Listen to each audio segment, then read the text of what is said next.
एक समय की बात है। भारत के एक सुंदर से राज्य में रायपुर नाम का एक छोटा सा गांव था। यह गांव हरे भरे खेतों और खुले आसमान के लिए बहुत मशहूर था। रायपुर गांव में ज्यादातर लोग किसान थे। सुबह होते ही किसान अपने हल और बैलों के साथ खेतों की ओर निकल जाते थे। कोई गेहूं उगाता था, कोई चावल तो कोई सब्जियां। गांव के लोग बहुत मेहनती और ईमानदार थे।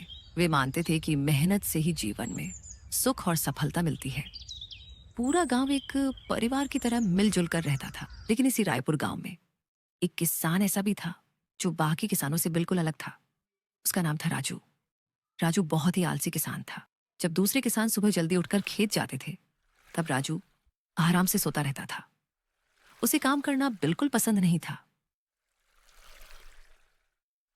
आइए, ममता जी, आपके बच्चों की फीस काफी टाइम से जमा नहीं हुई है, इसलिए आपको बुलाने को कहा था और बहुत दुख के कारण कहना पड़ रहा है। अब से आपके बच्चे स्कूल में नहीं बैठेंगे। अच्छा टीचर, यह कैसे हो सकता है? इसके पापा ने खुद कहा है कि उन्होंने फीस जमा कर दी है। पिछले 3 सालों में सिर्फ एक बार ही फीस जमा हुई है।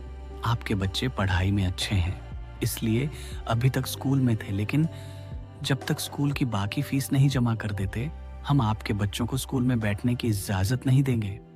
राजू की आलस भरी आदतों का असर अब उसके परिवार पर भी पड़ने लगा। वह खेतों में काम नहीं करता था, जिसकी वजह से घर में पैसों की बहुत कमी हो गई। एक दिन स्कूल से खबर आई कि फीस न भरने की वजह से राजू के बच्चों को स्कूल से निकाल दिया गया है। राजू की पत्नी शारदा रोज उसे समझाती थी कि वह काम पर जाए और मेहनत करे। वह कहती थी, राजू, बच्चों का भविष्य दांव पर है। लेकिन राजू किसी की बात नहीं सुनता था।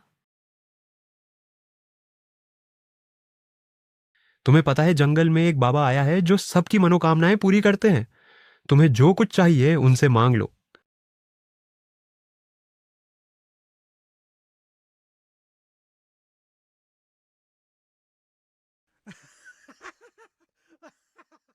जंगल की ओर चलते हुए राजू के मन में तरह तरह के ख्याल आने लगे। वह सोचने लगा, बाबा से मैं ढेर सारा पैसा मांगूंगा। राजू यह भी सोचने लगा कि अब उसे खेत में मेहनत नहीं करनी पड़ेगी। उसके बच्चे फिर से स्कूल जाने लगेंगे और गांव वाले भी उसकी तारीफ करेंगे। इन सपनों में खोया हुआ राजू धीरे धीरे जंगल के अंदर और आगे बढ़ता चला जा रहा था।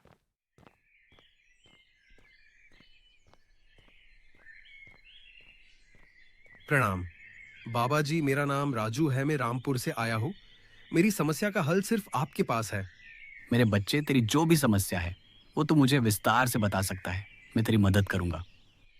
यहाँ आ तो गया हूँ, लेकिन बाबा जी से क्या मांगू? सोच राजू, बाबा जी, मेरा काम में मन नहीं लगता। इस वजह से सब मुझे आलसी राजू कहने लगे हैं। आप कुछ ऐसा बताइए जिसे करने से मैं बिना काम के जल्दी धनवान हो जाऊं। राजू बेटा, तुम्हारी समस्या का हल बहुत आसान है। याद रखो, बिना मेहनत के कोई अमीर नहीं बन सकता। खेत में पसीना बहाओगे तभी सोना उगेगा। आलस छोड़ो, मेहनत अपनाओ, तभी किस्मत बदलेगी। बाबा जी, आपकी बात ठीक है, लेकिन मुझे मेहनत पसंद नहीं। आप ही कोई आसान तरीका बताइए जिससे बिना काम किए जल्दी अमीर बन जाऊं। चाह, ये आदमी कितना आलसी है, इसको मेरी बात समझ ही नहीं आ रही। मुझे इसकी बात माननी मत देगी, वरना ये यहाँ से जाएगा नहीं। ठीक है, मैं तुझे एक मंत्र देता हूँ। इस मंत्र को रात में सोने से पहले जाप करना होगा।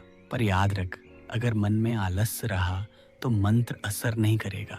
फिर एक दिन तुम्हारे सपने में धन की लक्ष्मी आएगी, वही तुम्हें धनवान बनाएगी। जंगल में बाबा जी से मिलकर कुछ देर बाद अपने घर वापस आ गया। बाबा जी ने उसे एक मंत्र दिया था और कहा था कि इसे ध्यान से पढ़ना। घर पहुंचते ही राजू मंत्र को बार बार दोहराने लगा, लेकिन थोड़ी ही देर में उसे आलस आने लगा। मंत्र पढ़ते पढ़ते राजू की आंखें बंद होने लगी और देखते ही देखते वह गहरी नींद में सो गया। मुखिया जी, मैं मेरे पति से बहुत परेशान हूँ। वो कोई काम करते ही नहीं। जब भी उन्हें मैं कोई काम का बोलती हूँ तो घर से काम का कहकर जाते और बाहर अपने दोस्तों के साथ घूमने चले जाते हैं। अगर आपके खेत में कुछ काम होगा तो मेरे पति को भी लगा दीजिए। बहुत मेहरबानी होगी आपकी। कोमल बेटी, इसमें मेहरबानी की क्या बात है? ठीक है, कल से अपने पति को भेज देना, मैं काम बता दूंगा। शारदा ने गांव के मुखिया जी से मदद लेकर राजू को खेत पर काम पर लगवाया राजू ने थोड़ी मेहनत की लेकिन जल्दी ही थक गया और एक पेड़ के नीचे आराम करने बैठ गया। हम कब से देख रहे हैं, तुमने थोड़ा ही काम किया और थक भी गए।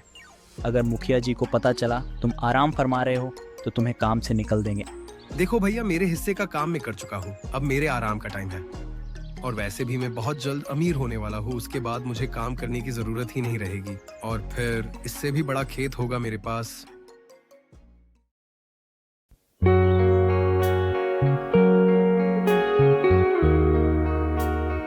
नमस्ते मुखिया जी। मनोज, तुम अभी तक घर नहीं गए? इस वक्त तो तुम अपने घर पर होते हो। मुखिया जी, ये आपने ये किससे मेरे साथ काम पर लगा दिया?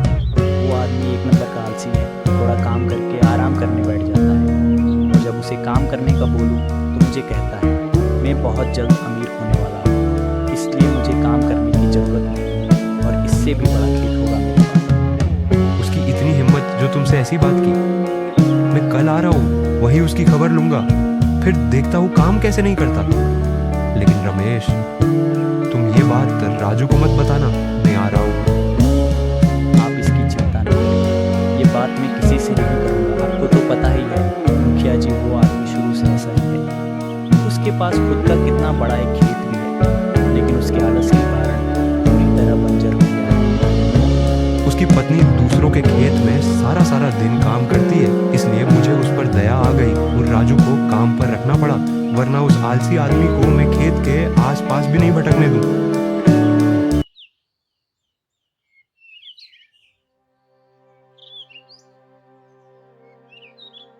राजू, आज काम नहीं करना?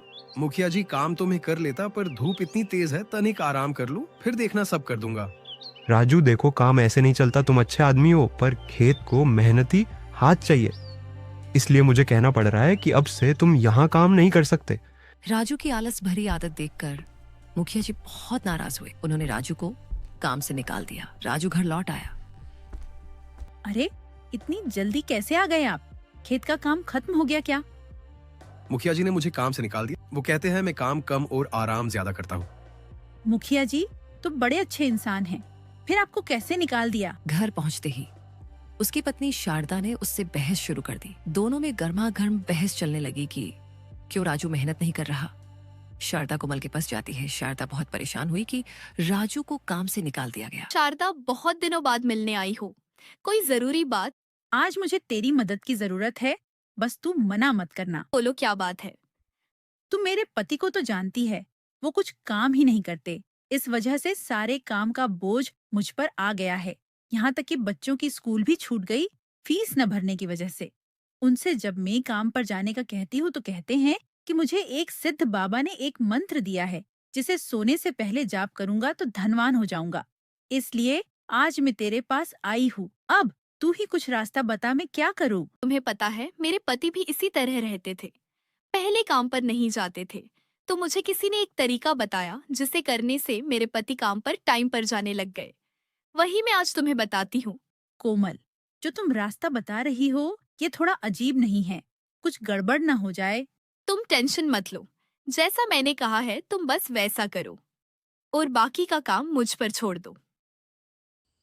कोमल, तुम तो सच में बहुत डरावनी लग रही हो। एक पल में मुझे ऐसा लगा जैसे सच में कोई चुड़ैल आ गई तेरे। भैया बस अभी सोने वाले हैं, तू दूसरे रूम में चली जा और थोड़ी देर बाद रूम में आ जाना। शारदा, तुम आराम से सो जाओ, बाकी मैं संभाल लूंगी। जैसा कि कोमल ने कहा था, वह सही टाइम पर आ गई और राजू भी सो रहा है।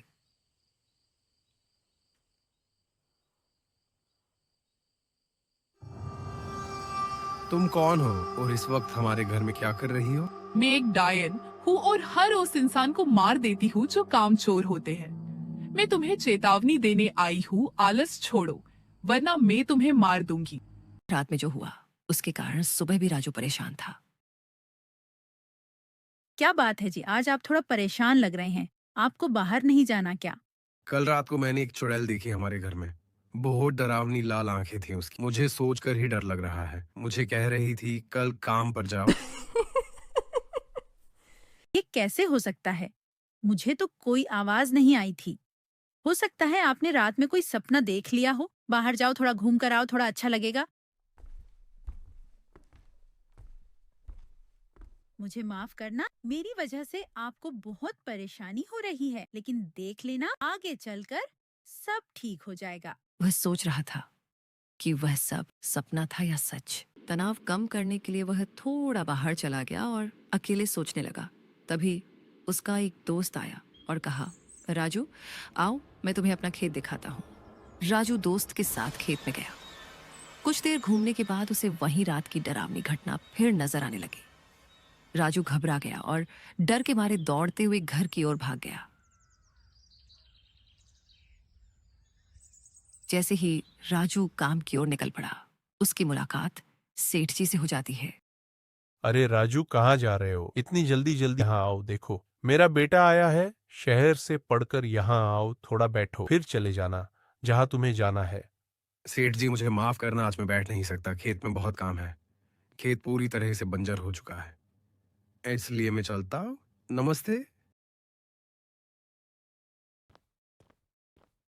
सेठ की से मुलाकात के बाद राजू अपने खेत की ओर निकल पड़ा। राजू अपने बंजर पड़े खेत में पहुंचा। उसने अपने दोस्त से बैल उधार लिया और बैल को हल से जोड़ दिया। धीरे धीरे उसने जुताई शुरू की। सूरज की गर्मी और थकान के बावजूद लगातार मेहनत करता रहा। राजू सोचने लगा, अगर मैं मेहनत करूंगा तो मेरा खेत हरियाली से भर जाएगा। दिन भर की मेहनत के बाद खेत पूरी तरह तैयार और उपजाऊ हो गया।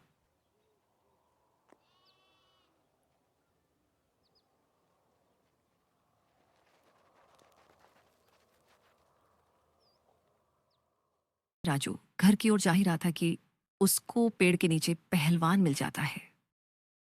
अरे राजू, इन कैसा रहा? आज का दिन बहुत थके थके लग रहे हो। अच्छा रहा, आज बहुत काम था इसलिए थक गया हूँ और जल्द से जल्द घर जाना चाहता हूँ।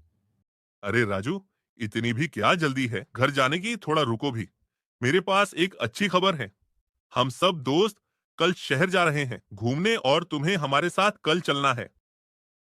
अरे वाह, ये तो बहुत अच्छी बात है, मैं जरूर आऊंगा। खेत की मेहनत के बाद खुशी खुशी चल रहा था। सूरज ढल रहा था और वह सोच रहा था कि मेहनत सच में सफलता देती है। और फिर राजू अपने घर पहुंच गया मुस्कुराते हुए। कैसा रहा आज का दिन? अच्छा था, मैं थोड़ा थक गया हूँ और कल मैं अपने दोस्तों के साथ घूमने जा रहा, इसलिए कल मैं खेत में नहीं जाऊंगा। ठीक है, आप अपने कमरे में जाकर आराम करो, थक गए होंगे।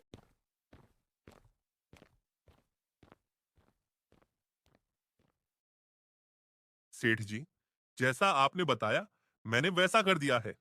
राजू ने मेरी बात मान ली। अब देखते हैं राजू काम पर कैसे जाता है। कोमल के घर में कुछ लोग और सेठ जी बैठे थे। वे छुप छुप कर राजू को काम पर जाने से रोकने की बातें कर रहे थे। कोमल जो पास ही बैठी थी, चुपके से उनकी बातें सुनने लगी। उसने सब कुछ ध्यान से सुना और तय किया कि अब उसे कुछ करना होगा। थोड़ी देर बाद कोमल शारदा से मिली। कोमल ने सब कुछ शारदा को बताया कि कैसे सेठ जी और कुछ लोग राजू को आलसी बनाए रखने की योजना बना रहे हैं। शारदा ने गहरी सोच में कहा, अब तुम्हें ही कुछ करना होगा कोमल। हमें राजू को फिर से मेहनत करने के लिए प्रेरित करना होगा। दोनों ने योजना बनाई कि आज रात राजू को चेतावनी देने का मजेदार और डरावना तरीका अपनाया जाएगा।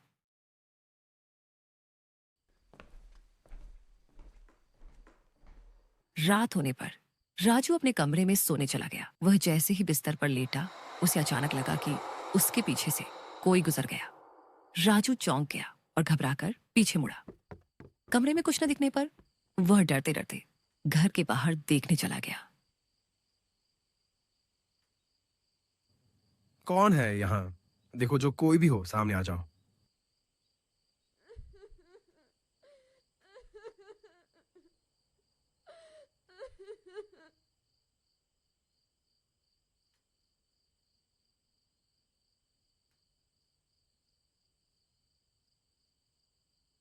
आप फिर से? देखो, मैं अब ईमानदारी से काम पर जा रहा हूँ, फिर आप कैसे आ गई? तुम झूठ बोल रहे हो। मुझे पता चला है कल तुम काम पर नहीं जा रहे हो, अपने मित्रों के साथ घूमने जा रहे हो। तुमने मुझसे झूठ कहा, इसलिए मैं तुम्हें अपने साथ ले जाऊंगी।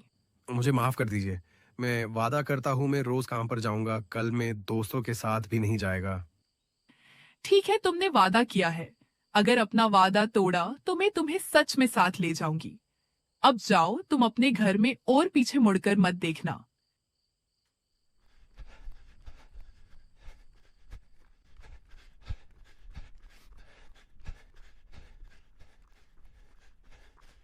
क्या हुआ? इतना हाँफ क्यों रहे हो?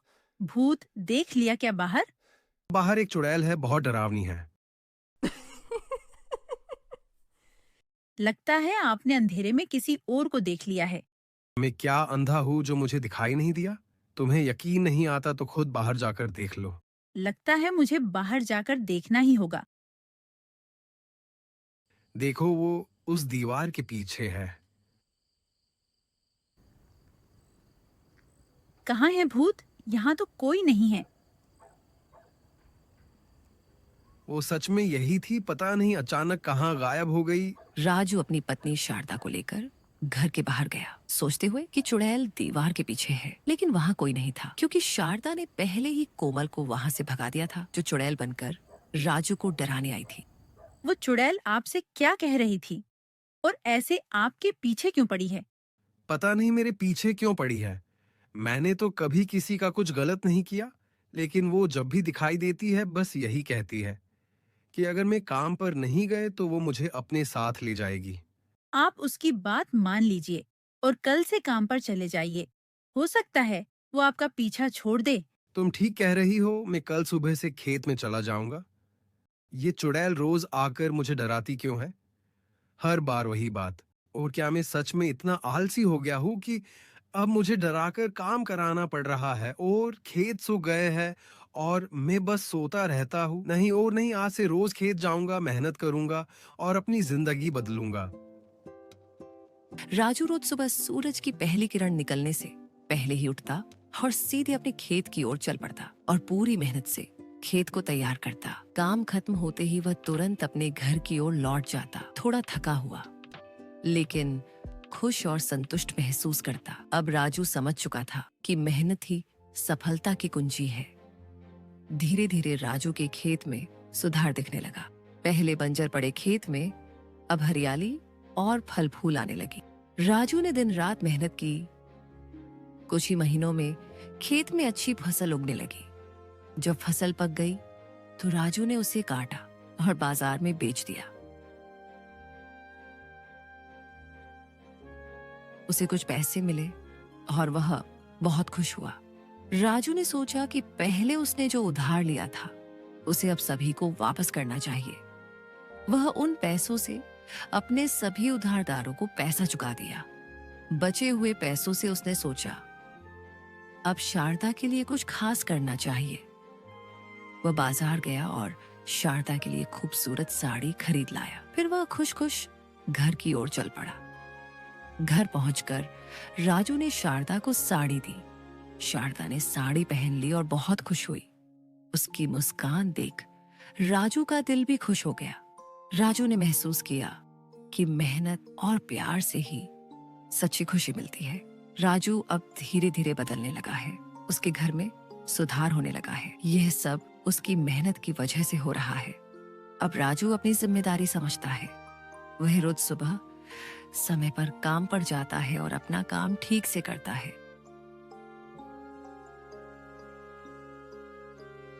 राजू और शारदा आज फिर स्कूल जा रहे हैं। पहले फीस न भर पाने की वजह से उनके बच्चों की पढ़ाई छूट गई थी। दोबारा बच्चों का दाखिला कराने जा रहे हैं ताकि उनके बच्चे आगे पढ़ सके। मैं अभी गांव से आ रहा हूँ। जो देखो वह राजू की बात कर रहा है। पंडित जी, आपको नहीं पता, आपका प्यारा शिष्य राजू अब काम पर जाने लग गया है। सूर्य उदय होने से पहले अपने खेत पर चला जाता है। देखो राजू आ रहा है।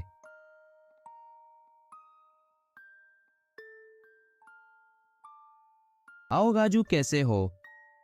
प्रणाम पंडित जी। मैं अच्छा हूँ। और आप इतने दिन कहाँ थे? मैं किसी काम से बाहर गया था, लेकिन मैं यह क्या सुन रहा हूँ, तुम काम पर जाने लग गए हो। मुझे बहुत खुशी हुई। ये सुनकर मेरा आशीर्वाद तुम्हारे साथ है। पंडित जी, मैं खेतों में जा रहा हूँ, आपसे बाद में मिलता हूँ। चलो, अच्छा हुआ राजू कामकाजी हो गया, वरना शारदा बिटिया अकेली कैसे परिवार को संभालती। मैंने कई दफा कहा है राजू से कि मेरे साथ चलो खेत में, लेकिन वो सुनता कहाँ है। अरे भैया, संसार में इज्जत से जीना है तो काम तो करना पड़ेगा, और इसमें उसी की ही भलाई है। काम पर जाएगा, 4 पैसे रहेंगे जेब में। भगवान के आशीर्वाद से उसको ये बात समझ आ गई। चलो भैया, काफी समय हो गया है, मैं भी चलता हूँ। बहुत दिनों बाद आया हूँ। घर के सभी लोग और बच्चे इंतजार कर रहे होंगे। चलो चलो चलो।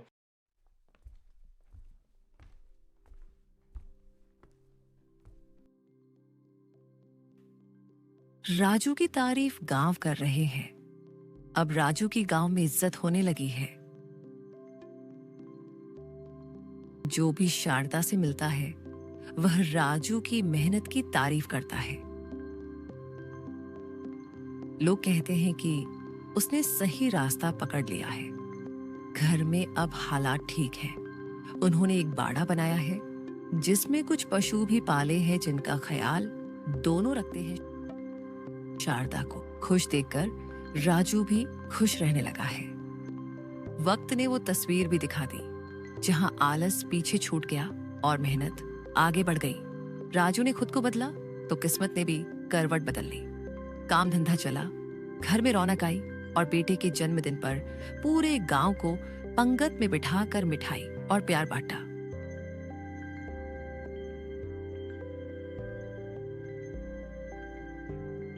शारदा मैं बहुत खुश हूँ। सब धीरे धीरे सुधर रहा है और हमारे बच्चे भी अब स्कूल जा रहे हैं और अब मुझे कोई आलसी भी नहीं कहता। पर एक बात समझ नहीं आई, वो चुड़ैल थी कौन? दिन में कहीं दिखाई नहीं देती और रात में अचानक सामने आ जाती थी। उसका राज क्या था? अब जब आपने पूछ ही लिया है तो सच्चाई भी सुन लीजिए। वो चुड़ैल कोई और नहीं, मेरी सहेली कोमल थी। मुझे माफ करना, मैंने ही उससे कहा था कि वो आपको डराए, वरना आप तो आलस के मारे कुछ सुनते ही नहीं थे। लेकिन सच तो ये है कि असली जादू आपकी मेहनत है। ये कहानी हमें यह सिखाती है कि आलस हमें वहीं रोक देता है जहां हम हैं, जबकि मेहनत हमें आगे बढ़ना सिखाती है। जो आज अपने काम से भागता है वह कल अपने सपनों से भी दूर हो जाता है। The end.